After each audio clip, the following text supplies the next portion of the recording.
Bonjour et bienvenue dans le coin d'idées fixes. Aujourd'hui, je vais vous parler pour cette première vidéo, toute première vidéo du film que j'ai vu hier soir, qui est Sous la Seine.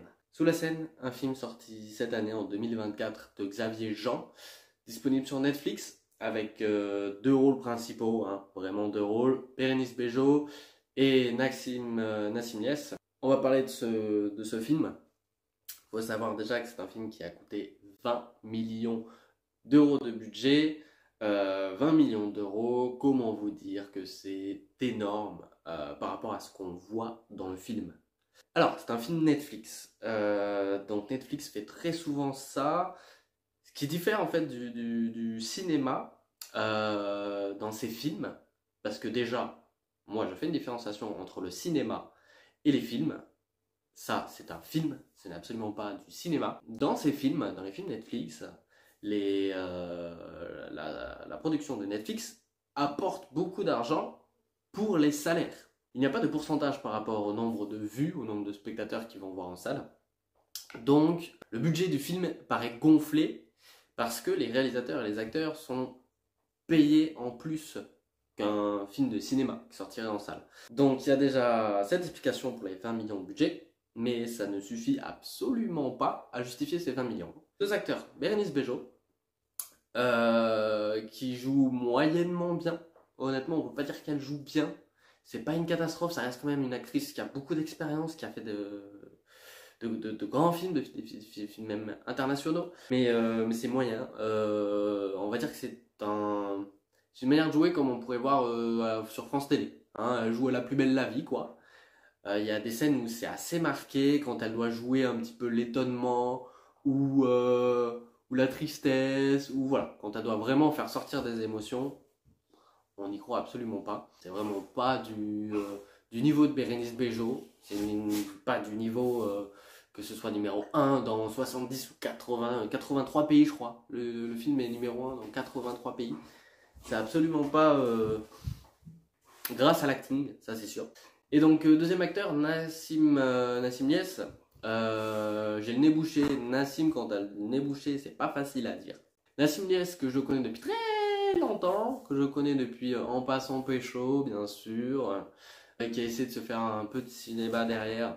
Ça a pas l'air de très bien marcher. Il a joué dans un autre film de Xavier Jean, juste avant, que je ne connais pas. Xavier Jean qui a réalisé notamment Frontières, un thriller, film d'horreur que j'aimerais voir, que je n'ai pas vu, et notamment également Budapest, qui est un film avec Joko, Manu Payette et Monsieur Poulpe. Film comique, une comédie que je n'ai pas détestée, pas un chef-d'œuvre, mais voilà. Donc Nassim a déjà joué avec Xavier Jean. Nassim, il n'est pas fait pour ce genre de film. Et on se demande un petit peu pourquoi il est fait. Peut-être qu'il est très bon dans la comédie, il l'était à l'époque de En passant pécho, donc peut-être qu'il devrait revenir un peu là-dedans. Ou alors, il doit être un genre de John Wick, un genre de James Bond, un genre de, voilà, quelqu'un qui vraiment rentre dans l'action, qui ne va pas avoir beaucoup de sentiments, qui va casser des gueules. Je pense que c'est ça qu'il lui faut, parce que jouer vraiment un personnage, jouer la comédie, non. Moi, j'y crois moyennement, voilà. Deux acteurs moyens. Et puis, ils lui ont mis un background de moisi, de flic, anciennement à l'armée et tout ça. Bon, ça, c'est moisi. C'est cliché au possible. Et c'est marrant parce que je disais qu'il avait fait Budapest aussi. Et d'ailleurs, on a Monsieur Poulpe qui fait une petite apparition dans le film, à la fin du film. Lors du triathlon dans l'eau, on a Monsieur Poulpe qui fait la brassouille et qui se fait bouffer, bien sûr. Bon. Donc voilà, au niveau acting, c'est pas génial. Et niveau histoire, c'est pas mieux non plus. Ça pourrait être pas dégueulasse avec un petit peu plus d'effort. Mais je crois que le problème de ce film, c'est le ton qu'il emploie. Il sait pas trop dans quel temps il veut aller. Ça pourrait être un film ultra décomplexé, c'est du shark, c'est du requin, donc on pourrait aller dans du Sharknado, dans ces trucs-là. Ou alors on va dans le truc hyper sérieux, on va dans les Dents de la Mer. Mais faut se décider. Et un Dents de la Mer aujourd'hui, bien fait, ça marcherait hyper bien, parce qu'on a des vraies questions écologiques. Et dans ce film, on croit d'ailleurs à quelques reprises qu'on va avoir des questions écologiques, on va avoir une vraie réflexion sur la maltraitance des animaux, ou la maltraitance de l'océan, de la nature. Je dis ça parce que déjà dans la première scène, on voit un océan rempli de détritus. Donc là, on peut peut-être amener une réflexion là-dessus. Pas un seul commentaire. On a deux jeunes femmes activistes, entre guillemets, qui vont poser des questions aussi là-dessus, sur qu'est-ce qu'on fait de ce requin, quoi. D'un côté, on a la police, on a Bérénice Bejo, enfin, la mère, etc., qui veut tuer ce requin. Et on a en opposition deux jeunes femmes qui aimeraient le libérer et non pas l'agresser. Et il dit il est gentil, donc on lui fera pas de mal, il va pas nous attaquer, etc. Donc on peut avoir un sujet là-dessus. Sauf que paf, eh bien, elles sont bouffées. Et le sujet n'apparaît en fait jamais. C'est juste effleuré. Donc ok, ben, allons dans le film marrant, dans le film hyper comique. On a d'ailleurs des choses qui peuvent marcher hein, dans ce côté marrant. Moi je me rappelle que on a à un moment un radeau sur la scène qui se fait bumper comme ça par le requin, qui se fait éjecter en l'air. Là, on a pouffé un petit peu, tu vois. On a pouffé un petit peu.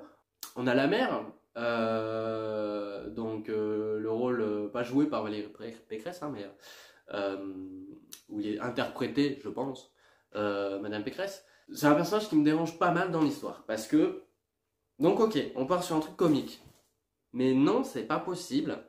Parce qu'on a à côté que des gens qui n'ont aucun humour, qui n'ont aucune personnalité, qui sont juste là comme des robots. C'est un film Netflix, hein. Donc on peut remplacer qui on veut par d'autres acteurs, ils ont tous des personnalités de robots, hein, aucun caractère, etc. Ou alors des caractères clichés au possible. Et donc non, on peut pas être sur quelque chose de drôle et de décomplexé, parce qu'à côté de ça, on se fait chier. Et voilà, le personnage de la mère, comme j'étais en train d'en parler, on se croirait dans une idiocratie. Moi, je pensais à ça.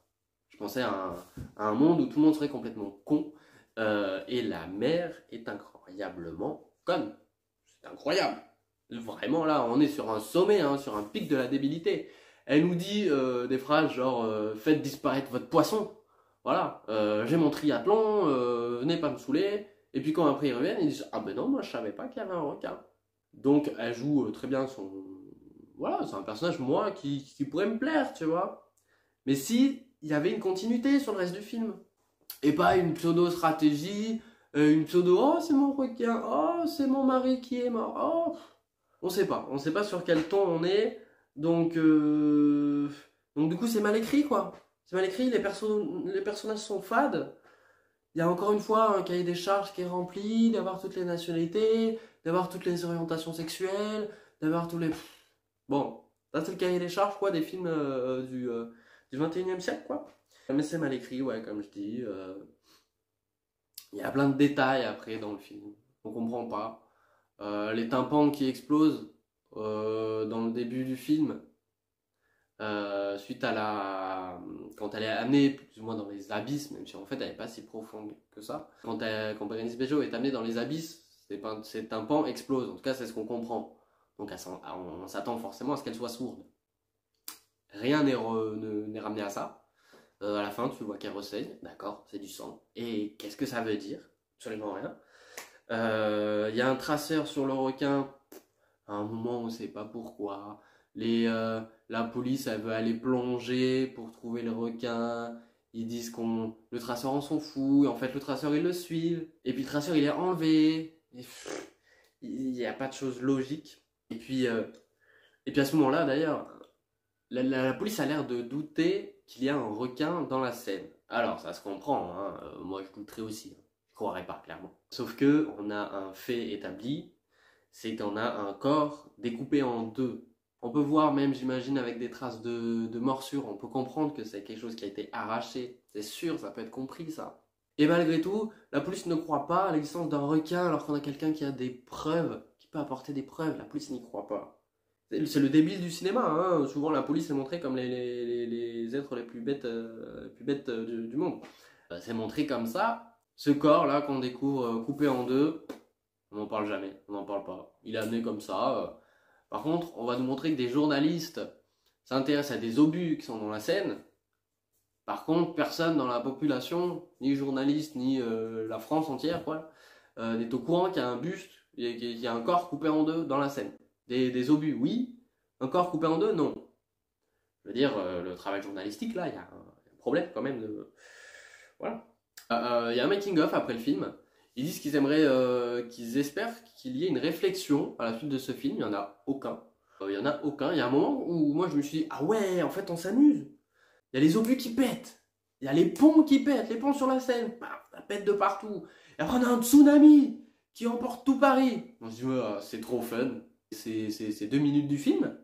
Et on n'est pas vraiment dans ce fun-là parce que ça arrive qu'à la fin du film et tout le reste du film, on s'est fait chier à attendre le moment où on s'amuse ou à attendre le moment où on a peur ou à attendre le moment où, je sais pas moi, où on est dégoûté, où on est triste, où on est étonné, quoi. Il n'y a pas d'étonnement, il n'y a rien de tout ça. La réalisation est aussi très importante là-dessus. On aurait pu avoir des moments peut-être de peur ou de dégoût. Enfin, on nous prend pour un très grand public, un public bête, en fait. On nous prend pour un public bête, on nous met des screamers, 3-4 screamers, sur des screamers qui ne servent à rien. Hein. Des screamers de «Oh, il y a un requin». Par contre, quand quelqu'un se fait bouffer, là, il n'y a pas de screamer. Là, c'est «Qu'est-ce que ça vous a fait peur?» Non, ça ne fait pas peur. Parce que toute notre peur est déjà partie dans des screamers. On ne s'attend plus à rien, du coup. On ne s'attend plus à rien. Et les morts ne sont même pas amenés comme des screamers. C'est même pas surprenant. On se demande même pourquoi ça arrive. Je pense à la mort de Mika. Bon, la mort de Mika m'a choqué. Mika, c'est une des jeunes filles. La mort de Mika, c'est Nassim, donc, qui va dans l'eau. Ils sont dans les catacombes. Il va dans l'eau essayer de ramener Mika sur la rive. Et on sait qu'il y a le requin qui tourne autour. Il y a Lilith, le nom du requin. Nassim qui essaie de se débattre, comme ça. Et il se fait bouffer. Donc en fait, on n'a pas compris. On comprend pas que le requin qui tournait autour, il est descendu. On n'a pas compris qu'il avait une raison de la bouffer. Et on arrive avec un effet spécial, pas d'un film avec 20 millions.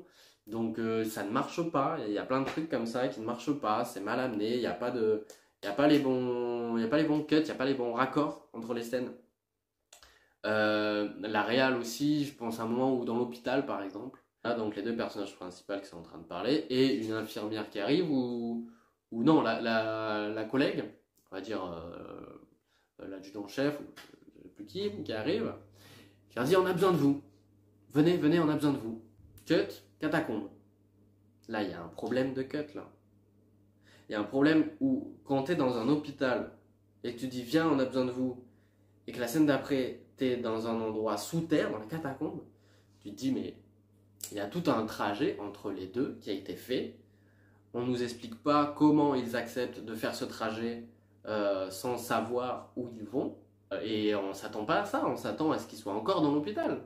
Il n'y a rien qui t'amène à un plan hôpital 3 minutes, venez vite, ils reviennent dans les catacombes où ils étaient il y a 3 minutes avant. Donc à quoi sert ce plan hôpital? À rien. T'enlèves ce plan hôpital, tu fais un fondu au noir, et voilà, et ils sont en train d'enquêter dans l'hôpital. Il faut faire la chose de manière logique. Si tu veux mettre une scène dans l'hôpital, il faut qu'elle soit utile. Tout simplement, c'est juste ça.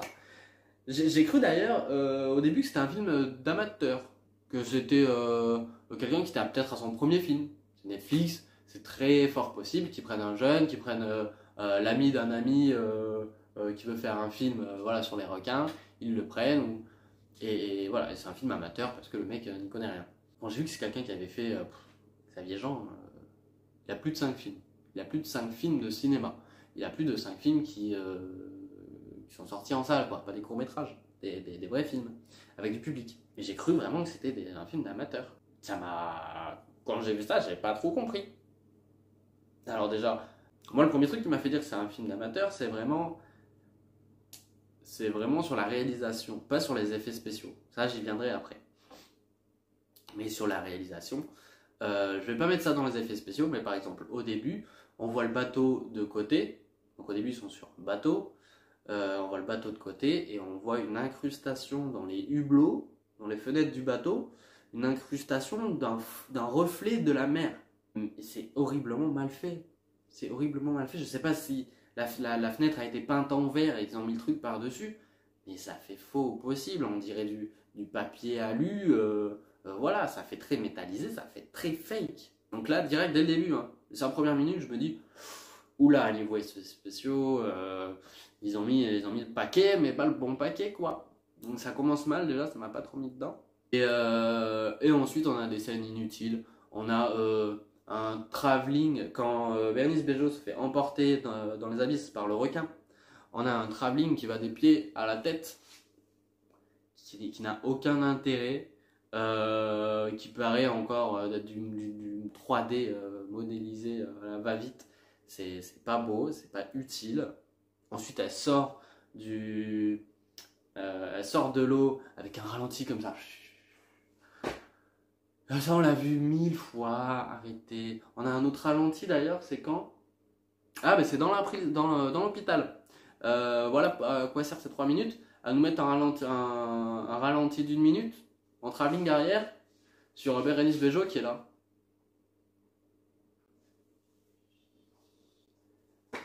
J'ai l'impression voilà, j'ai l'impression que c'était un film de fin d'études où l'étudiant s'amusait avec tout ce qu'il a appris comme manière de filmer, quoi. Il y a un moment aussi où Bérénice Bejo est assise chez elle et elle regarde des plans de son passé, quoi. Et elle est dans le flou et elle s'avance. Oh, elle n'est plus floue, elle est nette. C'est bien, ça sert à rien. Ça ne raconte rien. Il faut que l'image, si tu joues avec, te donne des scènes iconiques, te fasse une métaphore, une figure de style de quelque chose. Là, ça ne sert à rien. C'est du joujou. C'est du jeu. Ils te font des plans, mais de téléfilm. C'est nul, ça veut rien dire. Il n'y a rien de beau derrière, il n'y a rien de beau devant. Au début, il y a des trucs pas mal sur la lumière. Quand ils sont sous l'eau, en fait, tous les plans sous l'eau sont pas dégueulasses. En même temps, il y a beaucoup de choses à faire. Comme tu as la lumière soit du jour, soit de la nuit, soit du coucher du jour, soit voilà, etc., du lever du soleil. Tu as les plans donc, avec toute cette eau polluée. Donc tu peux avoir des halos de lumière assez sympas. T'as l'eau qui est polluée aussi. Ça peut faire aussi des effets sympas. Donc ça y joue un petit peu là-dessus. Et ça pourrait donner une atmosphère pesante. Mais pareil, c'est pas ce moment-là qui est pesant. Ça pourrait être pesant, ça ne l'est pas. Il y a un autre moment où je me suis dit, ah ça, c'est bien ça. J'ai envie de le voir. Et ils me l'ont pas montré. Dans les catacombes, quand il y a ce massacre, ils s'enfuient tous dans on va dire un couloir, un tunnel voûté qui fait que tout le monde est ultra serré parce qu'il y a trop de monde qui partent en même temps, qui essaie de fuir en même temps. Ils ont les pieds dans l'eau et voilà, et ils sont tous serrés comme ça en train de partir. C'est pesant parce que c'est étroit, c'est étouffant parce que les gens sont serrés. Il y a les cris en même temps, il y a l'eau, il y a l'humidité, il y a la moisissure et derrière il y a le requin. Cette scène-là, j'ai envie qu'il y ait un requin qui soit dans le tunnel en train de faire. Mais non, il n'y a rien. Il y avait une bonne idée là, mais c'est pas utilisé comme ça. C'est juste utilisé pour dire regardez, tout le monde se pousse et il y en a qui seront laissés derrière et qui vont mourir. Et les cuts, ils sont sortis de la catacombe. Donc voilà, je regarde, mais je crois que j'ai à peu près tout dit. C'est pas un très mauvais film, c'est juste un mauvais film. C'est un nanar, mais qui n'est pas considéré par le réalisateur comme un nanar. Ça aurait pu être un film sympa si le réalisateur avait compris que c'était un nanar et que du coup il était allé dedans. De nanar, moi je dis, hein, on a la mer, on a les explosions dans tous les sens là qui sont inexpliquées. Ouais, il y a quelques obus au sol, d'accord, mais pourquoi il y a des obus sur des kilomètres qui vont faire un tsunami? On sait pas. Ça pourrait être un film de nanar à ce moment-là. C'est un requin, donc de toute façon, un requin fait du nanar. C'est pas horrible. Le film n'est pas horrible, il n'y a rien d'horrible, à part les effets spéciaux. Un petit peu horrible. Un petit peu moche.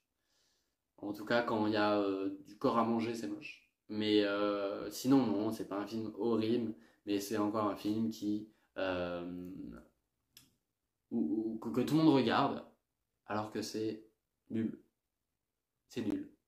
Vous perdez du temps, arrêtez de regarder des films Netflix et prenez soin de vous.